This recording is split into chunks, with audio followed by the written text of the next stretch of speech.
हा कसा आहे, तो कसा आहे, याने काय केलं, त्याने काय केलं, याच्यापेक्षा मला भविष्यकाळ काय घडवायचं आहे आणि त्या दिशेनं या राजकारण्यांना नेण्यासाठी हा आमचा प्रयत्न आहे. की महाराष्ट्रामध्ये जे आहे ते दिल्लीमध्ये नाही. महाराष्ट्रामध्ये काय आहे? महाराष्ट्रामध्ये वीरमाता जिजाबाई टेक्निकल इन्स्टिट्यूट आहे, जी भारताच्या पातळीवर कुठेही नाही, ज्याचा नंबर IIT नंतरचा लागतो. तिसरी इन्स्टिट्यूट त्यांनी मला सांगितले की COAP पुणे इंजिनिअरिंग कॉलेज, जे आशिया खंडातलं 3 नंबरचं कॉलेज आहे, ते दिल्लीमध्ये आहे. तिसरं त्यांनी कॉलेज मला सांगितलं की JJ स्कूल ऑफ आर्ट्स, जे महाराष्ट्रामध्ये आहे, ते दिल्लीमध्ये नाही. आम्हाला हे 3 ब्रँड द्या. त्यांनी आपल्याकडे काय मागणी केली महाराष्ट्राकडे? मी महाराष्ट्राला कोणी कमी लेखू नये.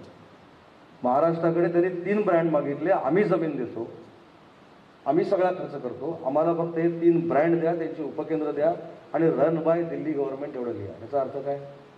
महाराष्ट्रानं दिल्लीपेक्षा सुद्धा अतिशय चांगलं काम उच्च व तंत्रशिक्षण विभागामध्ये केलेलं आहे.